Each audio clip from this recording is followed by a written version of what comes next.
Welcome back to YellowCard Vanguard. I'm your host, Toku, from It's Toku TV on Twitch.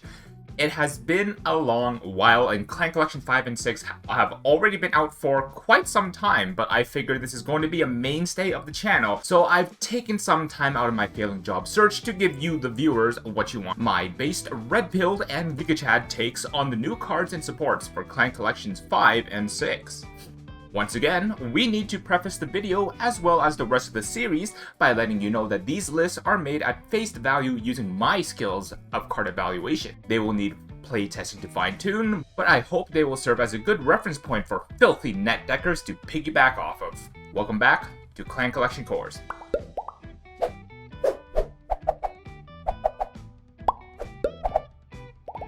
We dragons. Is it time? Is it finally time for Neo-Nectars to get their limelight? Having been missing from the meta since Ultra Rare Miracle, maybe a change of aesthetic was what was needed. Introducing the Gladial ride line. At Grade 3, Return of Eternity Gladial Dragon has a permanent effect that all plant tokens you call will be the buffed variants. 10k power, boost, intercept, but also Gladial lets us use them to intercept from the back row. Once per turn as well, you can also bottom a normal unit from your drop zone to call up to 2 plant tokens to rear circle. And on attack, you can counterblast 1 to draw a card and call up to 2 cards from your hand to rear circles with tokens. It's nothing flashy, but it's very stable and it gets the job done. What piques my interest the most is the fact that our 10k shield plant tokens can intercept from the back. As long as we end our turn with a full back row of plant tokens, that's a bonus 30k shield to play with every turn. The second effect as well, for the cost of literally guarding or intercepting or discarding a normal unit in the early game, we get 2 plant tokens to start your combos. I also like the flexibility of the last effect, allowing us to choose up to 2, not being forced to call 2, as in some other poorly designed draw and call cards. It gives us the option to keep more plant tokens on board for more intercepts. Let's look at the Grade 2 version of Gladiol. When placed on Vanguard Circle, look at top 7 and add up to 1 Grade 3 Gladiol. If you didn't, call up to 1 Super Plant token, you know, the 10k ones. But furthermore, when placed from hand on rear over a Super Plant token, Gladiol gains 15k for the turn. One of the things I love about this card is the fact that it does something when you fail the top 7 and when you don't ride into it. Sometimes ride chain cards will only be that, just a ride chain card. So after that one opportunity, it's effectively just shield value. But being 25k when placed over a plant token is a pretty big number. Couple that with the normal attacking that you usually have, and you'll boost with the 10k plant token, you have a 35k column before force markers. Now the Grade 1 version. Budding Permanence Gladial Dragon. When placed on Vanguard Circle, look at top 7 and add up to 1 Grade 2 Gladiol. If not, call up to 1 Super Plant token. When placed from hand onto rear circle with a plant token already on it, draw a card and Gladiol gains 5k for the turn. Yes. This is great, being able to refund the hand cost of calling it, but also getting the 5k buff to make it hit numbers is so good to see. Let's see what bloomed into my head with respect to Gladial Dragon. So, Gladial Dragon is another deck that I would just call resource looping until something breaks. Every turn you're going to be attacking 5 times, cycling normal units back into the deck to get more plant tokens, and using the plant tokens for value such as back row intercept, rinse and repeat until your opponent cannot guard anymore. So aside the obvious full playset of the grades 1, 2, and 3, what else did I choose to run? Well, I very much respected the token playstyle that Gladiol provides, especially with the fact the tokens that we get on Gladiol are of higher quality and value. Rather than go through any order of cards like grade 3 and 2, I'll go through priorities this time. I built this deck similarly to how you would build a deck in a roguelike game such as Slay the Spire. Besides our starting deck being the Gladiol ride line, what would be the immediate best synergy? And for me, that was Maiden of Fallvine. Maiden of Fallvine is what I would call the perfect blend of the grade 2 and the grade 1 Gladiol. Getting the draw and a 5k, but being a grade 2 so you can intercept is so important. Sometimes you will find that being forced to call the grade 1 to the front makes it dead on the turn after, since you'll want to reset your board with tokens anyways. Speaking of, the next step towards our deck was token generators. The ideal attack pattern with Gladiol is to start the turn with 5 plant tokens and end the turn with the 2 cards we call in front and 3 tokens to intercept with in the back.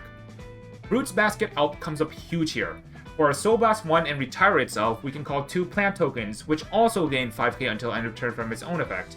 Couple this with Gladiol's own super growth formula, and these are 15k tokens that we start the turn off with.